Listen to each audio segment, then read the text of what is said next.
الله وبركاته. بسم الله الرحمن الرحيم. الحمد لله رب العالمين، وأشهد أن لا إله إلا الله وحده لا شريك له، وأشهد أن محمدا عبده ورسوله صلى الله وسلم عليه وعلى آله وأصحابه أجمعين. اللهم انفعنا بما علمتنا وعلمنا ما ينفعنا وزدنا علما. اللهم اغفر لنا ذنبنا كله دقه وجله وأوله وآخره وعلانيته وسره. أما بعد. സഹോദരങ്ങളെ, പ്രിയമുള്ള വിദ്യാർത്ഥികളെ, റസൂലുള്ളാഹി സ്വല്ലല്ലാഹു അലൈഹി വസല്ലമയുടെ ചരിത്രത്തിൽ ഉഹദ് യുദ്ധത്തിന്റെ ചരിത്രമാണ് ഇന്ന് നമ്മൾ ആരംഭിക്കുന്നത്. ബദറിന് ശേഷം നടന്ന സുപ്രധാനമായ യുദ്ധങ്ങളിൽ ഒന്ന്. ആ ഗണത്തിൽ നമ്മൾ എണ്ണിയാൽ ഇസ്ലാമിന്റെ രണ്ടാമത്തെ യുദ്ധമെന്ന് പറയാവുന്ന ഒന്നാണ് ഉഹദ്. മുസ്ലിമീങ്ങൾക്ക് അള്ളാഹുവിന്റെ പരീക്ഷണമായിക്കൊണ്ട്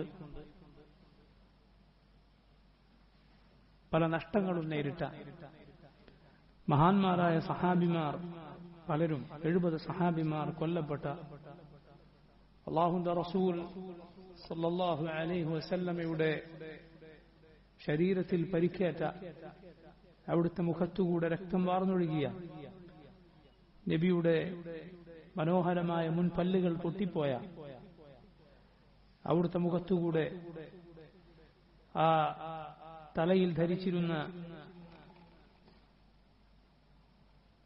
പടച്ചട്ടയുടെ അതിന്റെ ഒരു ഭാഗം കവിളിലൂടെ കയറിയിറങ്ങിയ, മുസ്ലിമീങ്ങൾക്ക് കഷ്ടനഷ്ടങ്ങളും പരീക്ഷണങ്ങളും ഉണ്ടായ യുദ്ധമാണ് ഉഹദ്. അത് അള്ളാഹുവിന്റെ പരീക്ഷണമാണ്.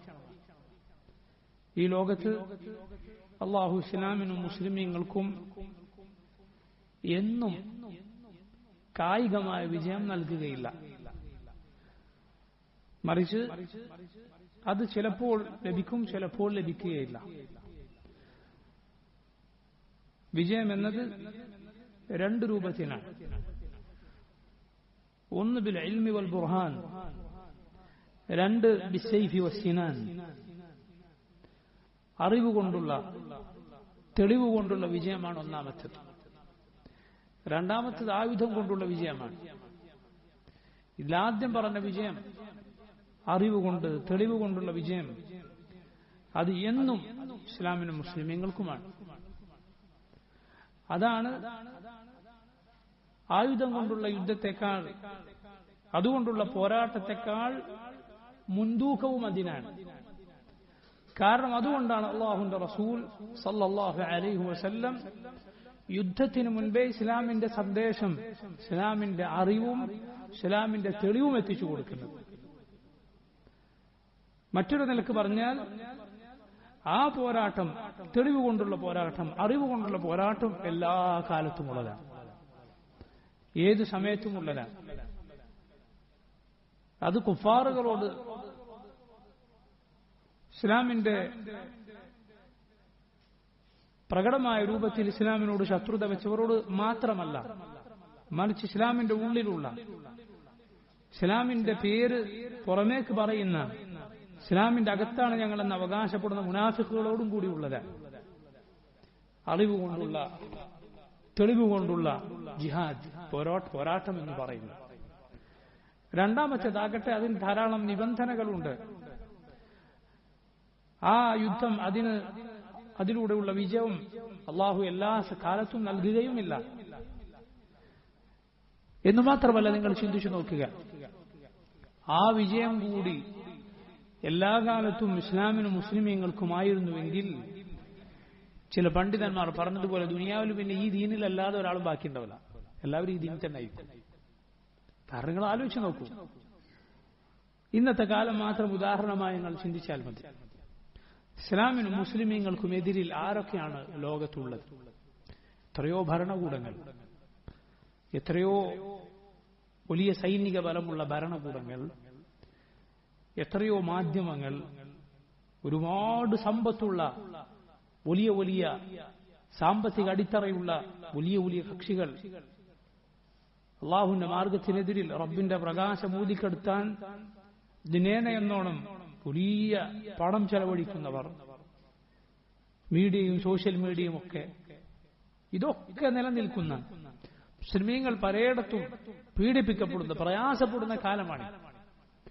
എന്നിട്ടും മുസ്ലിമീങ്ങളുടെ സ്ഥിതി നോക്കുന്നെങ്കിൽ, ഇസ്ലാമിന്റെ സ്ഥിതി നോക്കും. മുസ്ലിമീങ്ങൾ നിസ്കരിക്കുന്നു, നോമ്പെടുക്കുന്നു, സകാത്ത് കൊടുക്കുന്നു, ഹജ്ജ് ചെയ്യുന്നു. ഇസ്ലാമിലേക്ക് ദിനേന എന്നോളം ആളുകൾ കടന്നുകൊണ്ടിരിക്കുന്നു. ഇസ്ലാം അത് സ്ത്രീകൾക്കെതിരിലാണ്, സ്ത്രീകളെ അടിച്ചമർത്തുന്ന ദീനാണ്. പക്ഷേ നിങ്ങൾ നോക്കൂ, നിങ്ങൾ ഏതേത് കണക്കുകളെടുത്ത് പരിശോധിച്ചു നോക്കിക്കോളൂ, ആധുനിക സൗകര്യങ്ങൾ ഉപയോഗപ്പെടുത്തി അന്വേഷിച്ചോളൂ. മുസ്ലിമീങ്ങൾ പുറത്തുവിടുന്ന കണക്കുകളല്ല, അല്ലാത്ത പുറത്തുള്ള ഇത് ഒരുപാട് അങ്ങനെയുള്ള സംവിധാനങ്ങൾ, നിർമ്മിത ബുദ്ധി, ഇതൊക്കെ വികസിച്ചു വന്ന കാലത്ത് നിങ്ങൾ നോക്കിക്കോളൂ, എവിടെ വേണമെങ്കിലും പരിശോധിച്ചു നോക്കിക്കോളൂ. ആരാണ് ഇസ്ലാമിലേക്ക് കൂടുതൽ വരുന്നത്? സ്ത്രീകളാണ്. പല പ്രയാസങ്ങളും ബുദ്ധിമുട്ടുകളും സഹിച്ച് അള്ളാഹുവിന്റെ ദീനിൽ അവർ ഉറച്ചു നിൽക്കുകയാണ്. ദുനിയാവിൽ പല നഷ്ടങ്ങൾ അവർ മുന്നിൽ കാണുന്നു. അല്ല, ശാരീരികമായി ഉപദ്രവിക്കപ്പെടുന്നു, അഭിമാനം, അതുപോലെ സമ്പത്ത്, ഇതിലെല്ലാം നഷ്ടം നേരിടേണ്ടി വരുന്നു. എന്നിട്ടും ഈ ദീൻ മതി എന്ന് പറഞ്ഞ് മുറുകെ പിടിക്കാൻ ഈ കാലത്ത് എങ്കിലും നിങ്ങളൊന്ന് ആലോചിച്ച് നോക്കൂ. ഈ ദീനിന് ഭൗതികമായ വിജയം കൂടി, സായുധമായ വിജയം കൂടി എല്ലാ കാലത്തും ഈ ദീനിനായിരുന്നുവെങ്കിൽ, ഇങ്ങനെയുള്ള പ്രതിസന്ധികളും പരീക്ഷണങ്ങളും ഒന്നും മുസ്ലിമീങ്ങൾക്ക് ഭൂമിയിലില്ലെങ്കിൽ ഈ ദീനിലല്ലാതെ പുറത്തൊരു മനുഷ്യനുണ്ടാവില്ല എന്നാണ് പണ്ഡിതന്മാരിൽ പലരും പറഞ്ഞിട്ടുള്ളത്. അള്ളാഹു അങ്ങനെ നിശ്ചയിച്ചിട്ടില്ല. അള്ളാഹു പരീക്ഷണം അതേർപ്പെടുത്തിയിരിക്കുന്നു. റബ്ബ് സുബ്ഹാനഹു വ തആല പരീക്ഷിക്കും. ഇത് ഉഹദുമായി ബന്ധപ്പെട്ട് ഇറങ്ങിയ ആയത്തുകളിൽ ഒന്നാണ്. ما كان الله ليذر المؤمنين على ما أنتم عليه حتى يميز الخبيث من الطيب. سورة آل عمران له آية عن الوضع. ما كان الله ليذر المؤمنين മുഅ്മിനുകളെ അല്ലാഹു വിടുകയില്ല, അവരുള്ള അതേ സ്ഥിതിയിൽ അല്ലാഹു വിടുകയില്ല. حتى يميز الخبيث من الطيب. തയ്യിബിൽ നിന്ന്, നല്ലതിൽ നിന്ന് ചീത്തയെ, കെട്ടതിനെ വേർതിരിക്കാതെ അല്ലാഹു വിടുകയില്ല.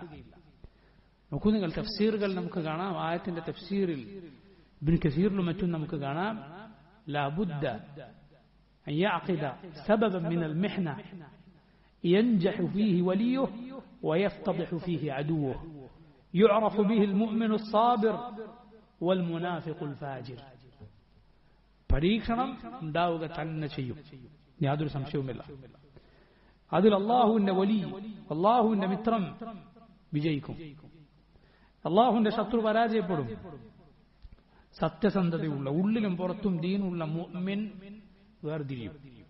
വൽ മുനാഫിഖുൽ ഫാജിർ, വൃത്തികെട്ട മുനാഫിഖ്, അവന്റെ തൊലിയുരിക്കപ്പെടും, അവന്റെ യഥാർത്ഥ സ്ഥിതി പുറത്തു വരും. ഇതാണ് പരീക്ഷണങ്ങളുടെ താല്പര്യങ്ങളിലൊന്ന്. അങ്ങനെ ഒരു പരീക്ഷണമായിരുന്നു ഉഹദ്. അതിൽ ധാരാളം ഗുണപാഠങ്ങളുണ്ട്.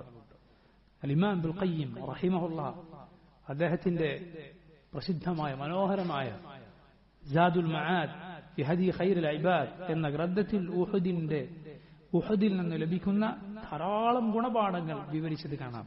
ഉഹദിന്റെ ഗുണം ഇൻഷാ അല്ലാഹ് അതിൽ ചിലത് നമുക്ക് ഇത് അവസാനം പറയാവുന്നതാണ്. മനോഹരമായ ഗുണപാഠങ്ങൾ. അങ്ങനെ മുസ്ലിമീങ്ങൾ പരീക്ഷിക്കപ്പെട്ട ഈ യുദ്ധം ഉഹദ്, അത് നടക്കുന്നത് ഹിജറ 3-ാം വർഷം ശവ്വാൽ മാസത്തിലാണ്, ശവ്വാലിന്റെ പകുതിയിലാണ്. നോക്കണം, ബദർ ഉണ്ടായതിന് നേരെ ഒരു വർഷം കഴിയുകയാണ്. ബദർ ഹിജറ 2-ാം വർഷം ഏത് മാസത്തിലാണ്? റമദാനിലാണ്. ബാറക്കല്ലാഹു ഫീക്കും. അടുത്ത വർഷം ഹിജറ 3-ാം വർഷം ശവ്വാലിൽ അതാ ഉഹദ് ഉണ്ടാവുകയാണ്. ഈ യുദ്ധം ബദറിന്റെ പരാജയത്തിൽ പകപൂണ്ട മുശ്രിക്കുകൾ അവരുണ്ടാക്കി തീർത്ത യുദ്ധമാണ്. ബദറിൽ അവർക്ക് വലിയ നഷ്ടമുണ്ടായി. അവരിലെ പ്രമുഖർ അവരുടെ തലവന്മാർ അവരാണ് കൊല്ലപ്പെട്ടത്. മക്ക അതിന്റെ കരളിന്റെ കഷ്ണങ്ങൾ എടുത്ത് പുറത്തിട്ടു എന്ന ചില റിവായത്തുകൾ വന്നിട്ടുള്ളതുപോലെ അബൂജഹലും ഉത്ബത്തും ഷൈബത്തും ഒക്കെ അടങ്ങുന്ന അവരുടെ തലവന്മാരാണ് കൊല്ലപ്പെട്ടത്. വലിയ നഷ്ടമാണ് അവർക്കുണ്ടായത്. അതുകൊണ്ട് അവരുടെ മക്കളും കൊല്ലപ്പെട്ടവരുടെ മക്കളും ബന്ധുക്കളും ഒക്കെ ആയ പകമൂറ്റ പല ആളുകളുമാണ് ഉഹദിൽ പ്രധാനമായും അതിന് കോപ്പ് കൂട്ടിയത്. മുശ്രിക്കുകളിൽ അബൂജഹലിന്റെ മകൻ ഐക്രിമ, സഫ്വാൻ ഇബ്നു ഉമയ്യ, അബൂ സുഫിയാൻ ഇബ്നു ഹർബ്, അബ്ദുല്ലാഹ് ഇബ്നു അബീ റബീഅ തുടങ്ങിയവരായിരുന്നു. ഇവരിൽ മുസ്ലിമീങ്ങളായ ആളുകളുണ്ട് പിൽക്കാലത്ത്. ആ കാലത്ത് മുശ്രിക്കുകളായിരുന്ന അവരാണ് ഇതിന് കൂടുതൽ ഉന്മേഷത്തോടെ ഉഹദിനു വേണ്ടി കോപ്പുകൂട്ടിയതും ആളുകളെ സംഘടിപ്പിച്ചതുമെല്ലാം. അതിനുവേണ്ടി അവരെന്ത് ചെയ്തു? യുദ്ധം എന്ന് പറഞ്ഞാൽ വലിയ സാമ്പത്തിക ചെലവുള്ള ഒരു സംഗതിയാണ്. യുദ്ധം വെറുതെ നടക്കുന്നതല്ല. ഒരു യുദ്ധം എന്ന് പറയുന്നത് വലിയ സാമ്പത്തികം വേണ്ടി വരുന്ന കാര്യമാണ്. യുദ്ധത്തിനുള്ള സമ്പത്ത് സംഘടിപ്പിക്കാൻ വേണ്ടി അവർ ബദറിൽ നിന്ന് രക്ഷപ്പെട്ട, ബദർ ഉണ്ടാകാൻ കാരണമായത് ഒരു കച്ചവട സംഘത്തെ, അബൂ സുഫിയാന്റെ നേതൃത്വത്തിലുള്ള കച്ചവട സംഘത്തെ നേരിടാൻ നബി സല്ലല്ലാഹു അലൈഹി വസല്ലം വന്നതാണല്ലോ. പക്ഷെ ആ കച്ചവട സംഘം രക്ഷപ്പെട്ടിട്ടുണ്ട്. അതിൽ ധാരാളം ആളുകളുടെ സമ്പത്തുണ്ട്. ഈ സമ്പത്തിന്റെ ആളുകളെ ഖുറൈശികളിലെ ഈ യുദ്ധത്തിന് കോപ്പുകൂട്ടിയിരുന്ന നേതാക്കന്മാർ പോയി കണ്ടു എന്നാണ്. അവർ പോയി കണ്ടിട്ട് ഇവരോട് പറഞ്ഞു, ഇതാ ഈ സമ്പത്തൊക്കെ നമുക്ക് തിരിച്ചു കിട്ടി, എന്നാൽ ഇതിനു വേണ്ടി നമ്മുടെ ഇന്ന നേതാക്കന്മാരൊക്കെ കൊല്ലപ്പെട്ടിട്ടുണ്ട്, അവരുടെ ചോരക്ക് നമുക്ക് പകരം ചോദിക്കണം എന്ന് പറഞ്ഞ് അവരിലെ പല ഗോത്രങ്ങളിലും കറങ്ങി അവരുടെ പക ഇങ്ങനെ മൂപ്പിച്ച് മുസ്ലിമീങ്ങൾക്കെതിരെയുള്ള വിദ്വേഷം ഇളക്കിവിട്ട് ഇവർ യുദ്ധത്തിന് പ്രേരിപ്പിച്ചു.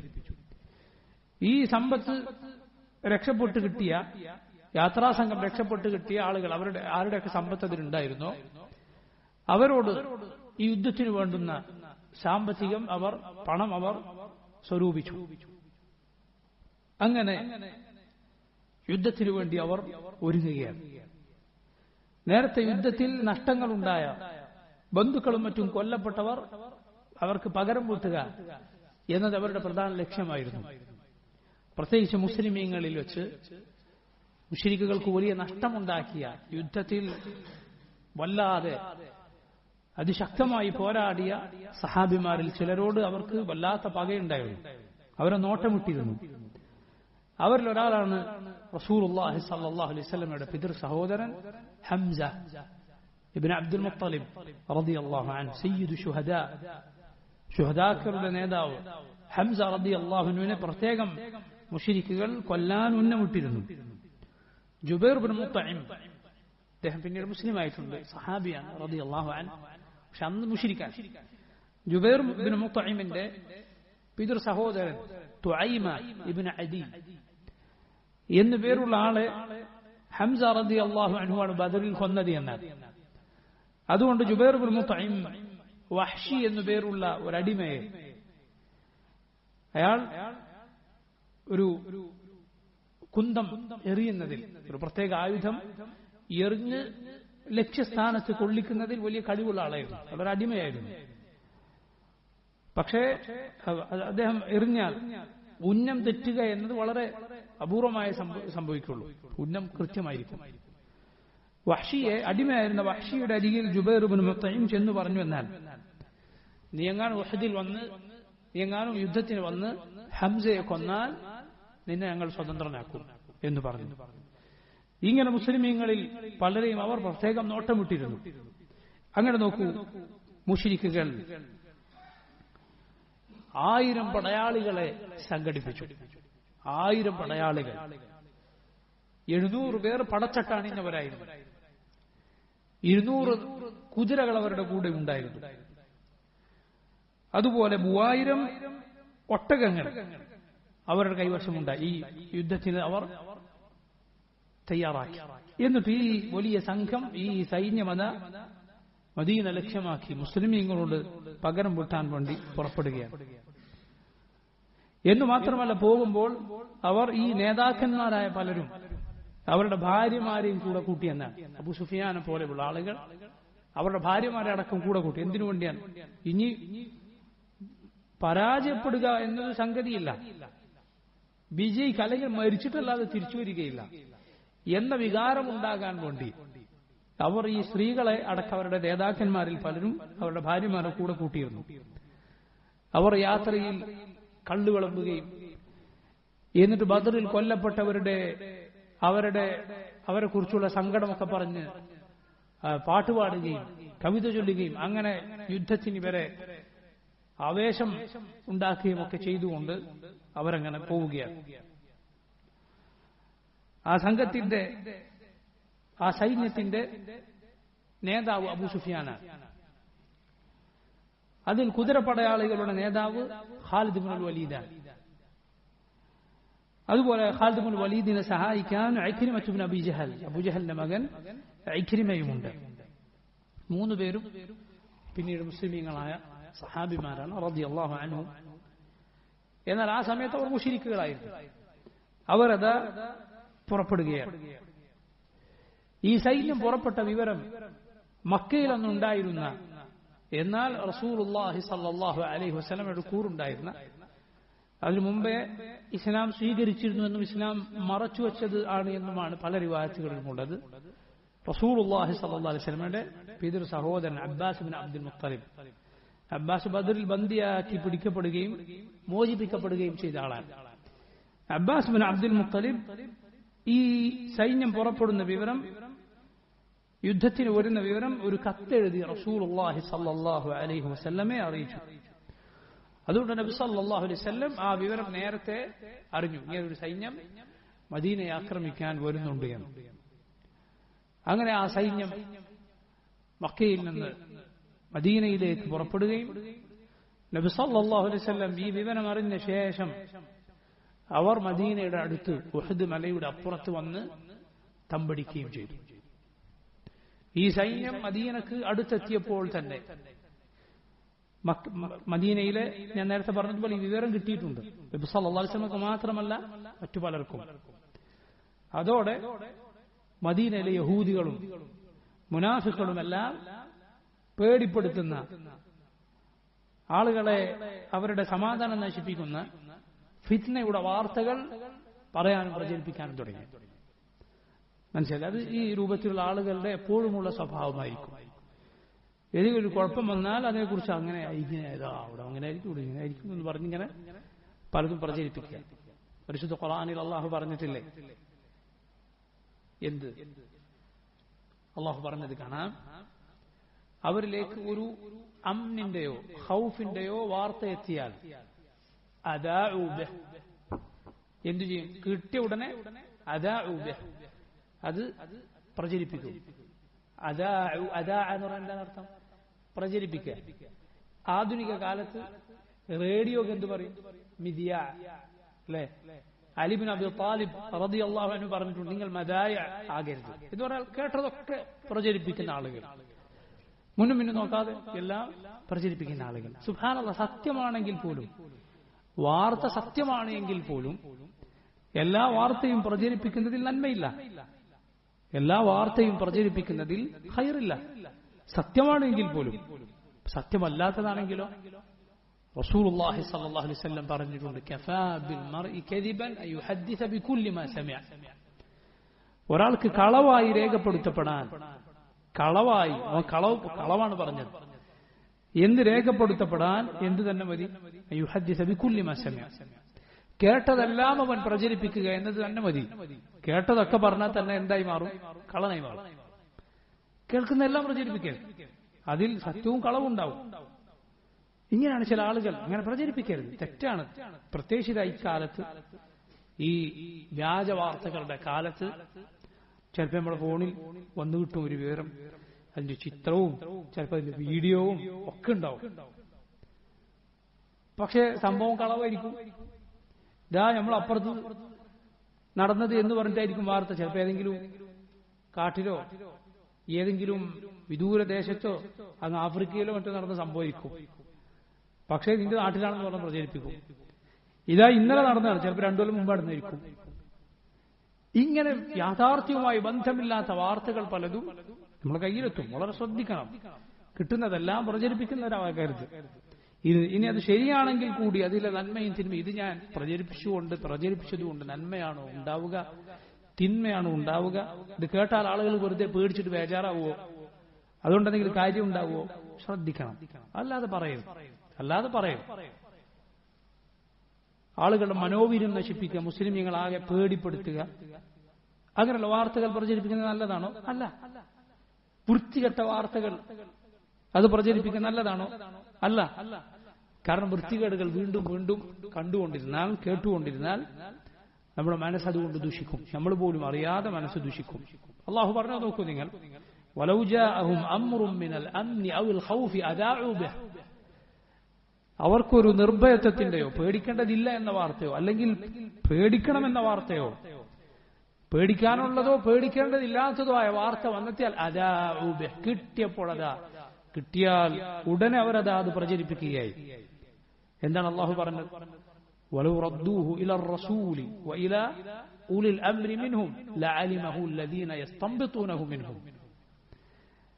അവരത് റസൂലിലേക്കും അവരിൽ നിന്ന് അവരിലെ കാര്യങ്ങൾ നോക്കാൻ, അവരുടെ കാര്യങ്ങൾ നോക്കുന്ന ഭരണാധികാരികളും പണ്ഡിതന്മാരുമായ ആളുകളിലേക്ക് അവരത് മടക്കിയിരുന്നുവെങ്കിൽ ലഅലിമഹു അല്ലദീന യസ്തംബിതൂനഹു മിൻഹും, അതിലെ നെല്ലും ബദിരുമൊക്കെ വേർതിരിക്കുന്ന ആളുകൾ എന്താണ് ഈ വാർത്തയുടെ യാഥാർത്ഥ്യം എന്ന് മനസ്സിലാക്കുമായിരുന്നു. അങ്ങനെയാണ് ചെയ്യേണ്ടത്. തസബ്ബുത്ത് വേണം എന്ന് പറഞ്ഞാൽ ശരിയാണോ തെറ്റാണോ എന്നത് നമ്മൾ ഉറപ്പുവരുത്തണം. അള്ളാഹു പറഞ്ഞില്ലേ, യാ അയ്യുഹല്ലദീന ആമനു ഇൻ ജാഅകും ഫാസിഖുൻ ബിനബഇൻ ഫതബയ്യനു അൻ തുസീബു ഖൗമൻ ബിജഹാലത്തിൻ ഫതുസ്ബിഹു അലാ മാ ഫഅൽതും നാദിമീൻ. യാ അയ്യുഹല്ലദീന ആമനു, മുഅ്മിനുകളെ, നിങ്ങളിലേക്ക് ഒരു ഫാസിഖ്, ഒരു അള്ളാഹുവിനെ അനുസരിക്കാത്ത ഒരുവൻ ഒരു വാർത്തയുമായി വന്നാൽ നിങ്ങൾ എന്ത് ചെയ്യണം? നിങ്ങൾ അത് അന്വേഷിക്കുക, അത് ഉറപ്പുവരുത്തണം ശരിയാണോ എന്ന്. തുസീബു ഖൗമൻ ബിജഹാല ഫതുസ്ബിഹു അലാ മാ ഫഅൽതും നാദിമീൻ. നിങ്ങൾ വിവരമില്ലാതെ അത് പ്രചരിപ്പിച്ച് അവസാനം നിങ്ങൾ ചെയ്തു പോയതിൽ ഖേദിക്കുന്ന, ആരെങ്കിലും നിങ്ങൾ ഉപദ്രവിച്ചിട്ട് ചെയ്തു പോയതിൽ ഖേദിക്കുന്ന അവസ്ഥ വരാതിരിക്കാൻ. ഉഹദിന്റെ വാർത്ത, ഈ സൈന്യം എത്തിയെന്ന വാർത്ത കിട്ടിയപ്പോൾ മുനാഫിക്കുകളും യഹൂദികളും ഒക്കെ മദീനയിൽ ഇങ്ങനെ ഭീതി പ്രചരിപ്പിക്കാൻ തുടങ്ങി. അള്ളാഹു ഖുർആനിൽ പറഞ്ഞു, വൽ മുർജിഫൂന ഫിൽ മദീന, മദീനയിൽ ഈ ഇങ്ങനെ കുഴപ്പമുണ്ടാക്കുന്ന ആളുകൾ ഒരിക്കലും പാടില്ല. നമ്മൾ പഠിച്ചതല്ലേ, ഒരു മുസ്ലിമായ ഒരാളുടെ മനസ്സിൽ സന്തോഷം നിറക്കുന്ന ഒരു വാർത്ത പറഞ്ഞു കൊടുക്കുക എന്നത് പുണ്യകരമായ കാര്യമാണ്. അതുകൊണ്ടാണ് റസൂലുള്ളാഹി സ്വല്ലല്ലാഹു അലൈഹി വസല്ലമയോട് എന്ത് ചോദിച്ചത്? ശിർക്ക് ചെയ്യാത്തവൻ സ്വർഗത്തിലാണ്, അവൻ അള്ളാഹു ശിക്ഷിക്കുകയില്ല എന്ന ഹദീസ് കേട്ടപ്പോൾ മുആദ് എന്താണ് റസൂലുള്ളാഹി സ്വല്ലല്ലാഹു അലൈഹി വസല്ലം ചോദിച്ചത്? അഫലാ ഉബശ്ശിറുൻ നാസ്, ഞാൻ ജനങ്ങൾക്ക് സന്തോഷ വാർത്ത അറിയിക്കട്ടെ എന്ന്. അപ്പൊ അത് നന്മയാണെങ്കിൽ, ആളുകളെ വെറുതെ ബേജാറാക്കുന്ന, അവരുടെ സ്വൈര്യം നഷ്ടപ്പെടുത്തുന്ന വാർത്തകൾ, വിവരങ്ങൾ അത് പ്രചരിപ്പിക്കുക എന്നത് ആ നന്മയ്ക്ക് നേരെ എതിരു നിൽക്കുന്ന കാര്യമാണ്. മുനാഫിക്കുകൾ ഇങ്ങനെ മദീനയിൽ ഭീതി പ്രചരിപ്പിക്കാൻ തുടങ്ങി. അല്ലാഹുവിന്റെ റസൂൽ സല്ലല്ലാഹു അലൈഹി വസല്ലം ആ സമയത്ത് ഒരു സ്വപ്നവും കാണുകയുണ്ടായി. നബി സല്ലല്ലാഹു അലൈഹി വസല്ലം ഒരു സ്വപ്നം കണ്ടു. റസൂലുള്ളാഹി സ്വല്ലല്ലാഹു അലൈഹി വസല്ലം പറയുകയാണ്, ജാബിർ റളിയല്ലാഹു അൻഹു ഉദ്ധരിക്കുന്ന ഹദീസിൽ, റഅയ്തു കഅന്നി ഫീ ദിർഇൻ ഹസീനത്തിൻ വറഅയ്തു ബഖറൻ മുനഹറതൻ. ഞാനൊരു സ്വപ്നം കണ്ടു, ഞാനൊരു ഭദ്രമായ കോട്ടയിലാണുള്ളത്, ഞാനൊരു ഭദ്രമായ പടയങ്കിക്കുള്ളിലാണുള്ളത്. അതുപോലെ ബക്കറിനെ ഞാൻ കണ്ടു. ബക്കർ എന്നാൽ നമുക്കറിയാം, ബക്കറത്തുൻ എന്ന് പറഞ്ഞാൽ എന്താണ് അർത്ഥം? പശുവാണ് ബക്കർ. അതിനെ ഞാൻ കണ്ടു. വല്ലാഹു ഖൈർ, അല്ലാഹും അവന്റെ വിധിയും നമുക്ക് എന്തായാലും ഖൈറാണ്. എന്താണ് യഥാർത്ഥത്തിൽ ഈ സ്വപ്നത്തിന്റെ അർത്ഥം? സ്വപ്നത്തിന് ചില പ്രത്യേകതകളുണ്ട്. അതായത് ചില സ്വപ്നങ്ങൾ അത് കണ്ടതെന്താണോ അങ്ങനെ തന്നെ ആയിരിക്കും സംഭവിക്കുക. ചില സ്വപ്നങ്ങളാകട്ടെ അത് സംഭവിക്കാൻ പോകുന്നതിന്റെ സൂചനകളായിരിക്കും. എല്ലാ സ്വപ്നമല്ല കേട്ടോ. അതായത് സ്വപ്നം എന്ന് പറയുന്നത് പണ്ഡിതന്മാർ പറഞ്ഞതുപോലെ 3 നിലക്കുണ്ട് എന്നാണ്. ഒന്ന് ശരിയായ സ്വപ്നമാണ്, അത് ഫലിക്കും. ആ സ്വപ്നത്തിൽ കണ്ടത് ഫലിക്കും. ഫലിക്കുന്നതിന്റെ 2 രൂപമാണ് ഞാൻ നേരത്തെ പറഞ്ഞത്. രണ്ടാമത്തെ സ്വപ്നം എന്ന് പറയുന്നത് അത് പിശാച് ഒരുവനെ അവനുണ്ടാക്കുക പിശാചിന്റെ കളികളാണ്, ഒരുത്തനെ കൊണ്ടുണ്ട് അവൻ ചെയ്യുന്ന കളികളാണ്. മൂന്നാമത്തത് അത് കേവലം തോന്നലുകൾ മാത്രമാണ്. ഉദാഹരണത്തിന് ഒരാൾ എന്തെങ്കിലും ഓർത്ത് കിടന്നാൽ ചിലപ്പോൾ അത് സ്വപ്നത്തിൽ കാണാൻ സാധ്യതയുണ്ട്. അത് മനസ്സിന്റെ ചില പ്രവർത്തനങ്ങൾ മാത്രമാണ്. ഇത് നോക്കൂ, ഫലിക്കുന്ന സ്വപ്നം എന്ന് പറഞ്ഞാൽ അത് 2 രൂപത്തിലുണ്ട് എന്നാണ്.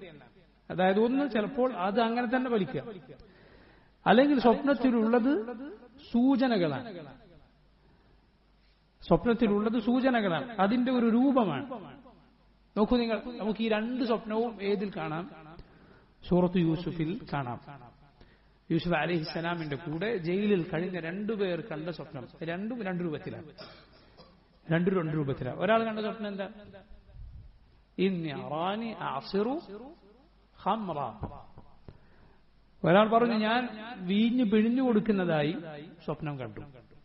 എന്താണ് സ്വപ്നത്തിന്റെ വ്യാഖ്യാനം? അത് തന്നെ. ഫമ്മ അഹദുകുമാ ഫയസ്ഖി റബ്ബഹു ഖംറ. നിങ്ങൾ ഒരാൾ എന്ത് ചെയ്യും? തന്റെ യജമാനന് വീഞ്ഞ് പിഴിഞ്ഞു കൊടുക്കും. അത് തന്നെയാണ് അതിന്റെ വ്യാഖ്യാനം, അത് തന്നെയാണ് സംഭവിക്കുക. രണ്ടാമത്തെ ആളുടെ സ്വപ്നം നോക്കി. രണ്ടാമത്തെ ആളുടെ സ്വപ്നം എന്താ? ഇന്നി അറാനി അഹ്മിലു ഫൗഖ റഅസി ഖുബ്സൻ തഅകുലു തയ്റു മിൻഹു. ഞാൻ എന്റെ തലക്ക് മുകളിൽ ഖുബ്സ് വെച്ച്, കഴിക്കാനുള്ള അപ്പം വെച്ച് ഞാൻ നിൽക്കുകയാണ്, അല്ലെങ്കിൽ ഞാൻ പോവുകയാണ്. അതിൽ നിന്ന് ആര് കഴിക്കുന്നു? തഅകുലു തയ്റു മിൻഹു. അതിൽ നിന്ന് പക്ഷികൾ തിന്നുന്നു. ആ സ്വപ്നത്തിന്റെ വ്യാഖ്യാനം എന്താണ്? അയാളുടെ തലയിൽ ഖുബ്സ് വെച്ച് പോകുമ്പോൾ അത് പക്ഷികൾ തിന്നുമെന്നാണോ? അല്ല, അയാളുടെ തല തന്നെ പക്ഷികൾ തിന്നുന്നതാണ്. അയാൾ കൊല്ലപ്പെടുമെന്ന് മാത്രമല്ല, വളരെ മോശമായ രൂപത്തിലാണ് അയാൾ കൊല്ലപ്പെടുക. അഥവാ കുരിശിലേറ്റപ്പെടുക എന്നത് നിന്ദ്യമായ കൊലപാതകത്തിന്റെ രൂപങ്ങളിലൊന്നാണ്. അങ്ങനെ കൊല്ലപ്പെടും. അങ്ങനെ കൊല്ലപ്പെട്ടു കഴിഞ്ഞാൽ ആളുടെ ശരീരം കബറടക്കുകയില്ല. കബറടക്കാതെ കുരിശിൽ തന്നെ കിടക്കും. എന്നിട്ടോ ആളുടെ തലയിൽ നിന്ന് പക്ഷികൾ കഴിക്കും. അതാണ് രണ്ടാമത്തെ ആളുടെ സ്വപ്നത്തിന്റെ വ്യാഖ്യാനം. വമ്മൽ ആഖർ ഫയുസ്ലബു ഫതഅകുലു തയ്റു മിൻ റഅസിഹി ഖുദിയ അൽഅംറു അല്ലദീ ഫീഹി തസ്തഫ്തിയാൻ. രണ്ടാമത്തെ ആൾ കുരിശിലേറ്റപ്പെടും. അയാളുടെ തലയിൽ നിന്ന് പക്ഷി തിന്നും. നിങ്ങൾ രണ്ടാളും ചോദിച്ച കാര്യം അത് വിധിക്കപ്പെട്ടിരിക്കുന്നു. ഇതാണ് യൂസുഫ് അലൈഹിസ്സലാം അവർക്ക് പറഞ്ഞു കൊടുത്ത മറുപടി. നോക്കൂ നിങ്ങൾ, ഒന്ന് അങ്ങനെ തന്നെയാണ്. രണ്ടാമത്തേതോ അത് സൂചനയാണ്. അതിന്റെ പൂർണ്ണമായ രൂപമല്ല യഥാർത്ഥത്തിൽ നടക്കുന്നത്. മനസ്സിലായില്ലേ? ഇതുപോലെ സ്വപ്നത്തിൽ ചിലപ്പോൾ സ്വപ്നത്തിലെ പദങ്ങൾ, കണ്ട വസ്തുവിന്റെ അതിന്റെ പദങ്ങൾ അതായിരിക്കും സംഭവത്തോട് യോജിക്കുക. ഇവിടെ നോക്കൂ, റസൂലുള്ളാഹി സ്വല്ലല്ലാഹു അലൈഹി വസല്ലം ബഖറയാണ് കണ്ടത്, പശുക്കളെ. ബഖർ എന്ന് അറബിയിൽ പറഞ്ഞാൽ, ബഖർ എന്ന് പറഞ്ഞാൽ മറ്റൊരർത്ഥമുണ്ടതിന്. ഉദാഹരണത്തിന് ബഖറ എന്നൊരാൾ ഫിഅലായി പറഞ്ഞ, ഒരാൾ ഒരു പ്രവൃത്തിയായി പറഞ്ഞ എന്താണ് അർത്ഥം? വെട്ടിക്കീറുക എന്നതിന് അർത്ഥമുണ്ട്. മനസ്സിലായില്ലേ? ബഖറ ബത്നഹു എന്ന് പറഞ്ഞാൽ വയറ് വെട്ടിക്കീറിയെന്ന്. ബഖർ. റസൂലുള്ളാഹി സ്വല്ലല്ലാഹു അലൈഹി വസല്ലമയുടെ ഈ സ്വപ്നത്തിന്റെ വ്യാഖ്യാനം എന്താണ്? ബഖറിനെ നബി സല്ലല്ലാഹു അലൈഹി വസല്ലം കണ്ടു. വേറെ ചില റിവായത്തുകൾ വന്നതുപോലെ എന്റെ സഹാബത്തിൽ ഒരു നഫർ, ബഖറിനെയാണ് ഞാൻ കണ്ടതെങ്കിൽ ഒരു നഫർ, ഒരു കൂട്ടം എന്റെ സഹാബിമാർ കൊല്ലപ്പെടും, വെട്ടിക്കീറപ്പെടും അവർ. ഇതാണ് അതിന്റെ വ്യാഖ്യാനം. എന്നാൽ യഥാർത്ഥത്തിൽ നബി സല്ലല്ലാഹു അലൈഹി വസല്ലമയും ബാക്കിയുള്ള സഹാബിമാരും മദീനയും രക്ഷപ്പെട്ടിട്ടുണ്ട്. ഉഹദിൽ ഈ പരാജയം ഒരു നിലക്ക് മുസ്ലിമീങ്ങളെ ഏൽപ്പിച്ചിട്ടും ഖുറൈശികൾ എന്തു ചെയ്യുന്നില്ല? മദീനയിലേക്ക് കയറി വന്ന് ബാക്കി മുസ്ലിമീങ്ങളെ തൂത്തുവാരി ഒന്നാകെ നശിപ്പിച്ചിട്ട് പോകാൻ അവർക്ക് തോന്നുന്നില്ല. തോന്നില്ല എന്ന് മാത്രമല്ല, തിരിച്ചുപോയി അങ്ങോട്ട് എത്തിയപ്പോഴാണ് ഖേദിച്ചത്. അങ്ങനെ ചെയ്താൽ മതിയായിരുന്നു. ഇപ്പൊ നമ്മൾ ഒന്നും ചെയ്തില്ലല്ലോ. ആ അവസരത്തിൽ മദീനയിലേക്ക് ഒന്നാകെ നശിപ്പിച്ചിട്ട് തിരിച്ചു പോകാൻ മതിയായിരുന്നു എന്നവർക്ക് തോന്നിയിട്ട് വീണ്ടും മദീന ലക്ഷ്യമാക്കി അവർ പോകാനൊരുങ്ങിയ സംഭവവും നബി സല്ലല്ലാഹു അലൈഹി വസല്ലം സഹാബത്ത് ഉഹദിലെ മുറിവുകളോടെ വീണ്ടും അവരെ നേരിടാൻ പുറപ്പെട്ട സംഭവം ഉണ്ടായിട്ടുണ്ട്. ഹംറാഉൽ അസദ് എന്ന് പറയുന്ന സ്ഥലത്തെത്തിയ സംഭവം ഇൻഷാ അല്ലാഹ് ഉഹദിന് ശേഷം അത് വരുന്നുണ്ട്. പറഞ്ഞു വന്നത്, നബി സല്ലല്ലാഹു അലൈഹി വസല്ലം സഹാബത്തും പൂർണ്ണമായ നാശത്തിന് അല്ലെങ്കിൽ പരാജയത്തിന് ആ യുദ്ധത്തിൽ അങ്ങനെ ഒരു കാര്യമുണ്ടായില്ല. എന്നാൽ സഹാബത്തിൽ പലരും കൊല്ലപ്പെട്ടു. മുസ്ലിമീങ്ങളെ സംബന്ധിച്ചിടത്തോളം വേദനാജനകമായ പല സംഭവങ്ങളും ഉഹദിൽ നടക്കുകയുണ്ടായി. ഇങ്ങനെ നബി സല്ലല്ലാഹു അലൈഹി വസല്ലം സ്വപ്നം കണ്ടു. അല്ലാഹുവിന്റെ റസൂൽ സല്ലല്ലാഹു അലൈഹി വസല്ലം ഈ സ്വപ്നത്തിൽ യഥാർത്ഥത്തിൽ നോക്കൂ, ഈ സ്വപ്നത്തിൽ ഈ താക്കീദിനെ കുറിച്ചുള്ള സൂചനയുണ്ട്. ഉറപ്പാണ് ഈ താക്കീദിനെ, ഈ അപകടത്തെക്കുറിച്ചുള്ള താക്കീത് ഈ സ്വപ്നത്തിലുണ്ട്, സൂചനയുണ്ട്. റസൂലുള്ളാഹി സ്വല്ലല്ലാഹു അലൈഹി വസല്ലം ഈ സ്വപ്നം സഹാബത്തിനോട് പറയുകയും സഹാബത്തിനോട് അഭിപ്രായം ചോദിക്കുകയും ചെയ്തു. നബി സല്ലല്ലാഹു അലൈഹി വസല്ലം അവരോട് പറഞ്ഞു, ഹദീസിൽ നമുക്ക് കാണാം, ലൗ അന്ന അഖംന ബിൽ മദീന ഫഇൻ ദഖലു അലൈനാ ഫീഹാ ഖാതൽനാഹും. നമുക്ക് എന്ത് ചെയ്യാം, മദീനയിൽ തന്നെ നിൽക്കാം. അവർ പുറത്താണുള്ളത്, പുറത്തേക്ക് പോകണ്ട, മദീനയിൽ തന്നെ നിൽക്കാം. എന്നിട്ട് അവർ മദീനയിലേക്ക് വന്നാൽ നമുക്ക് അവരോട് യുദ്ധം ചെയ്യാം. ഈ അഭിപ്രായത്തോട് സഹാബിമാരിലെ മുതിർന്നവരായ ആളുകളും യോജിച്ചു എന്നാണ്. മുതിർന്നവരായ ആളുകളും യോജിച്ചു. കാരണം മദീന എന്ന് പറയുന്നത് വളരെ ചുറ്റുഭാഗത്ത് പല ഭാഗത്തും ഈത്തപ്പനങ്ങളും മരങ്ങളും അതുപോലെ ഹറ എന്ന് പറയുന്ന കറുത്ത കല്ലുകളുള്ള ഭാഗവും ഒക്കെ മൂടിയ പർവ്വതങ്ങൾ മൂടിയ സ്ഥലമാണ്. എല്ലാ ഭാഗവും തുറന്നിട്ടിട്ടല്ല. മദീനയുടെ അകത്താകട്ടെ വീടുകളും കെട്ടിടങ്ങളും ഒക്കെ നിറഞ്ഞൊരു കോട്ട പോലെയാണ്. ഉള്ളിലേക്ക് കയറിയാൽ ചെറിയ ചെറിയ വഴികളുണ്ട് മദീനയിൽ. കൗം ഉള്ളിലേക്ക് കയറിയാൽ അവരെ തോൽപ്പിക്കുക. ചില റിവായത്തുകളിൽ വന്നതുപോലെ സ്ത്രീകളും മറ്റും മുകളിൽ നിന്ന് കല്ലുകളും മറ്റും എടുത്ത് അവരെ എറിഞ്ഞ് ആകെ അവതാളത്തിലാക്കുക. ഇങ്ങനെ ഒരു രീതി സ്വീകരിച്ചാൽ അവരെ പരാജയപ്പെടുത്തുക എളുപ്പമാണ്. ഇബ്നു കസീർ റഹിമഹുല്ലാഹ് അദ്ദേഹം പറയുകയുണ്ടായി, അത് സ്വീകരിച്ചിരുന്നുവെങ്കിൽ ഫലം മറ്റൊന്നായേനെ. പക്ഷേ ഖദറുല്ലാഹ്, അല്ലാഹുവിന്റെ വിധി അതേ നടപ്പിലാവുകയുള്ളൂ. റബ്ബ് സുബ്ഹാനഹു വ തആല വിധിച്ച കാര്യം അത് സംഭവിക്കുക തന്നെ ചെയ്യും. ഈ അഭിപ്രായം നബി സല്ലല്ലാഹു അലൈഹി വസല്ലം സഹാബത്തിനോട് പറഞ്ഞു. അപ്പോൾ സഹാബത്തിൽ ചെറുപ്പക്കാരും അതുപോലെ ബദറിൽ പങ്കെടുക്കാത്തവരും ഒക്കെ ആയ സഹാബിമാർ അവർ പലരും പറഞ്ഞു, യാ റസൂലല്ലാഹ്, അല്ലാഹുവിന്റെ റസൂലേ, വല്ലാഹി മാ ദഖല അലൈനാ ഫീഹാ ഫിൽ ജാഹിലിയ്യ, ജാഹിലിയത്തിൽ അവ ഇങ്ങോട്ട് കയറിയിട്ടില്ല.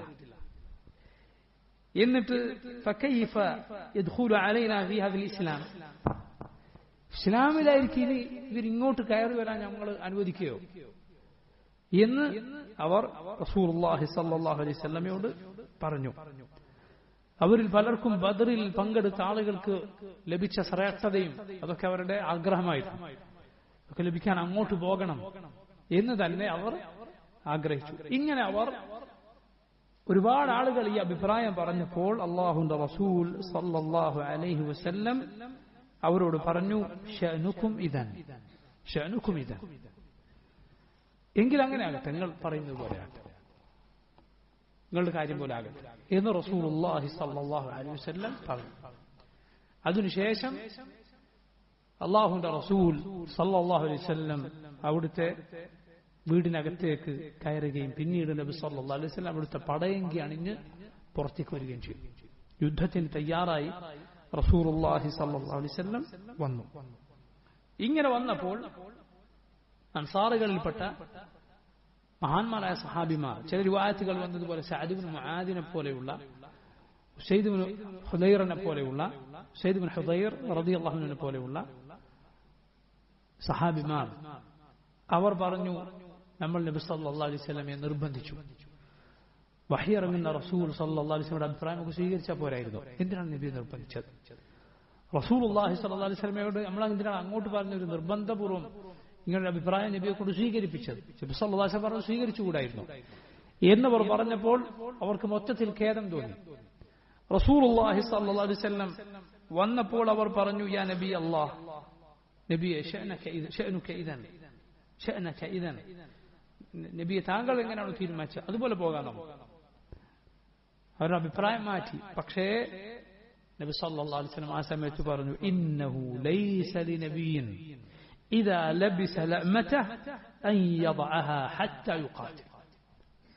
ഒരു നബിക്ക് പടയങ്കി അണിഞ്ഞു കഴിഞ്ഞാൽ പിന്നെ ശത്രുവുമായി യുദ്ധം ചെയ്യാതെ അത് അഴിച്ചു വെക്കാൻ പാടില്ല.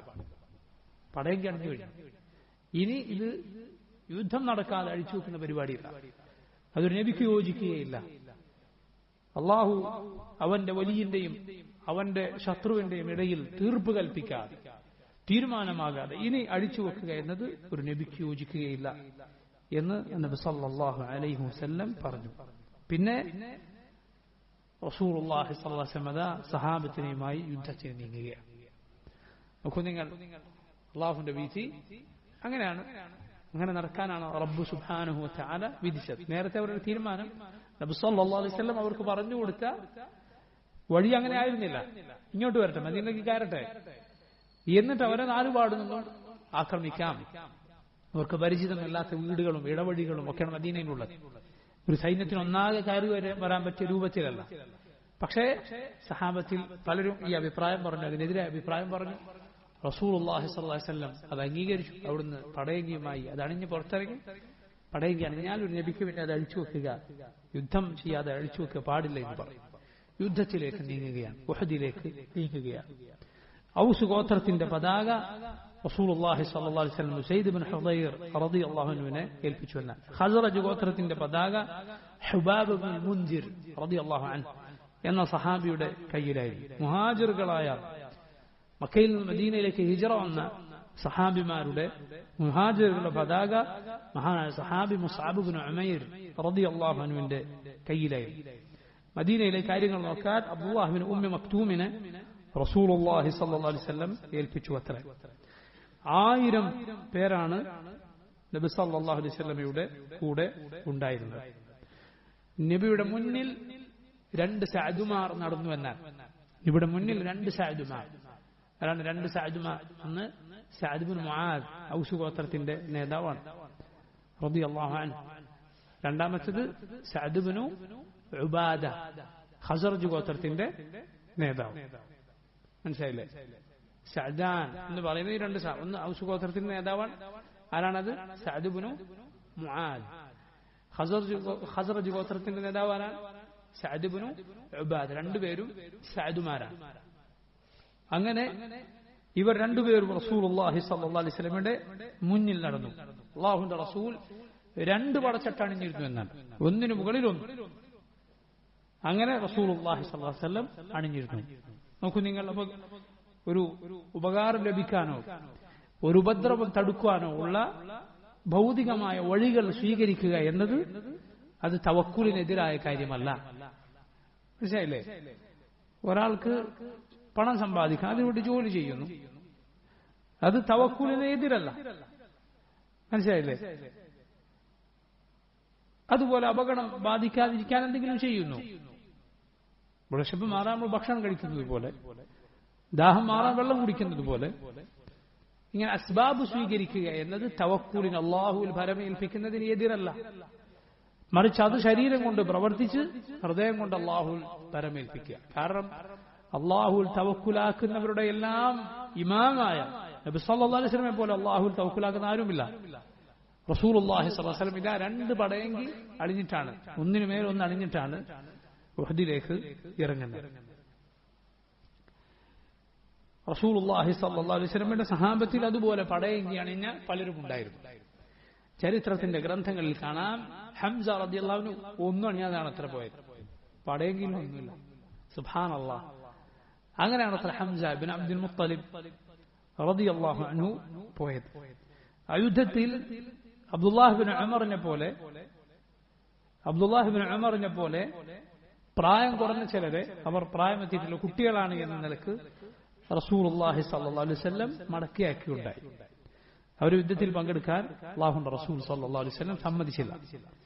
അങ്ങനെ നബി സല്ലല്ലാഹു അലൈഹി വസല്ലം പുറപ്പെട്ടു. അതിനിടയിൽ ശത്രുവുമായി മുഖാമുഖം കണ്ടുമുട്ടുന്നതിന് മുമ്പതാ മുനാഫിക്കുകളുടെ തലവൻ അബ്ദുല്ലാഹ് ഇബ്നു ഉബൈ ഇബ്നു സുലൂൽ സൈന്യത്തിലുണ്ടായിരുന്ന 300 പേരെയും കൂട്ടി പിൻവലിയുകയാണ്. അവൻ പറഞ്ഞു, ഞങ്ങളില്ല.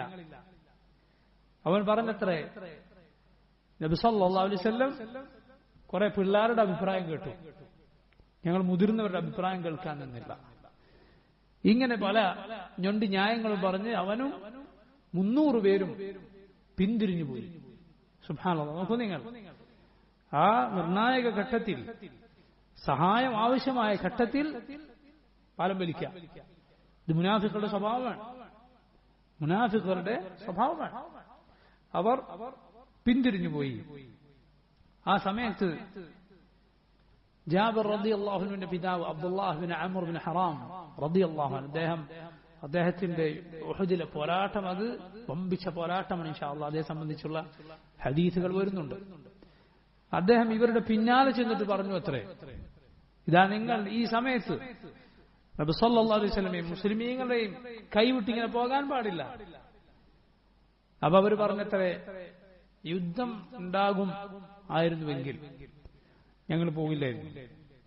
പക്ഷേ യുദ്ധമൊന്നും നടക്കാൻ പോകുന്നില്ല, അതുകൊണ്ടാണ് ഞങ്ങൾ പോകുന്നത്. അബ്ദുല്ലാഹ് റളിയല്ലാഹു അൻഹു അദ്ദേഹത്തോട് അവരോട് പറഞ്ഞു, എന്നാണ് ഖാതിലു ഫീ സബീലില്ലാഹി ഔ ഇദ്ഫഉ, നിങ്ങൾ യുദ്ധം ചെയ്യൂ, അല്ലെങ്കിൽ നിങ്ങളൊന്ന് പ്രതിരോധിക്കുകയെങ്കിലും ചെയ്യൂ എന്ന് അബ്ദുല്ലാഹ് ഇബ്നു അംർ റളിയല്ലാഹു അൻഹു അവരോട് പറഞ്ഞു. പക്ഷേ അവർ പറഞ്ഞു, യുദ്ധമൊന്നും ഉണ്ടാവുമെന്ന് ഞങ്ങൾക്ക് തോന്നുന്നില്ല എന്ന് പറഞ്ഞവർ പിന്തിരിഞ്ഞു പോവുകയുണ്ടായി. ഇതിനെക്കുറിച്ചാണ് നോക്കൂ നിങ്ങൾ പരിശുദ്ധ ഖുർആനിൽ അല്ലാഹു പറഞ്ഞത്, وَلِيَعْلَمَ الَّذِينَ نَافَقُوا وَقِيلَ لَهُمْ تَعَالَوْا قَاتِلُوا فِي سَبِيلِ اللَّهِ أَوِ ادْفَعُوا.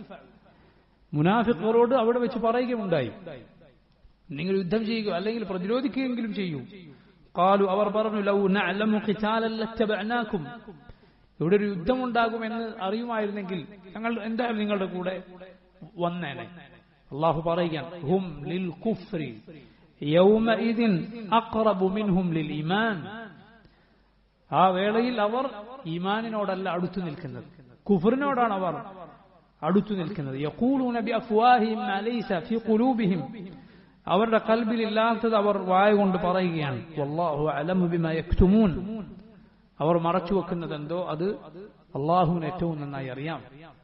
ഇങ്ങനെ മുനാഫിക്കുകൾ അബ്ദുല്ലാഹ് ഇബ്നു ഉബൈ ഇബ്നു സുലൂലിന്റെ നേതൃത്വത്തിൽ 300 പേർ പിന്തിരിഞ്ഞ് പോവുകയുണ്ടായി.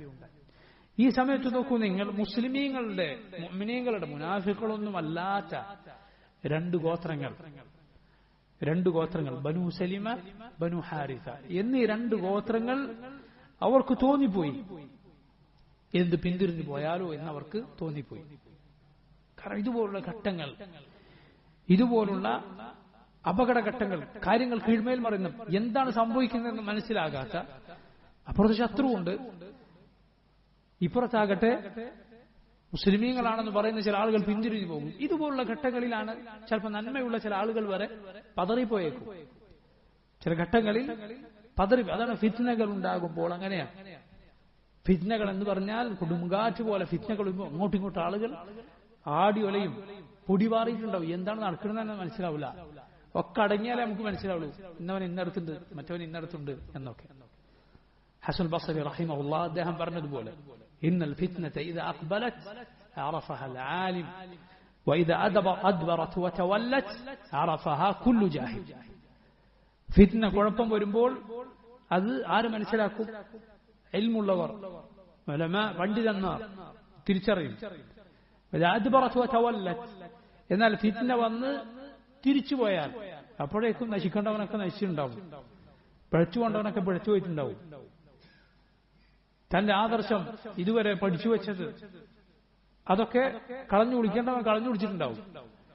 അങ്ങനെ പോയിക്കഴിഞ്ഞാൽ അറഫഹ കുല്ലു ജാഹിൽ, എല്ലാ ജാഹിലും മനസ്സിലാവും. മനസ്സിലായില്ലേ? ഇങ്ങനെ ഈ പ്രയാസകരമായ ഘട്ടത്തിൽ മുഅ്മിനീങ്ങളുടെ 2 ഗോത്രങ്ങൾ അവർക്ക് തോന്നിപ്പോയി എന്ന് തിരിച്ചു പോകാൻ. എന്നാൽ അല്ലാഹു സുബ്ഹാനഹു വതആല ആ നഷ്ടത്തിലേക്ക്, ആ ദൗർഭാഗ്യത്തിലേക്ക്, അപകടത്തിലേക്ക്, അവരുടെ ദീൻ നശിച്ചു പോകുന്ന കാര്യമായാണ് അത്. പോകാതെ അവരെ അവരുടെ ഹൃദയങ്ങളെ പിടിച്ചു നിർത്തി. പരിശുദ്ധ ഖുർആനിൽ അല്ലാഹു പറഞ്ഞിട്ടുണ്ട്, ഇത് ഹമ്മ ത്വായിഫതാനി മിൻകും അൻ തഫ്ശല അല്ലാഹു വലിയുഹുമാ. നിങ്ങളുടെ രണ്ടു കൂട്ടർ അവർ പിന്തിരിയാൻ,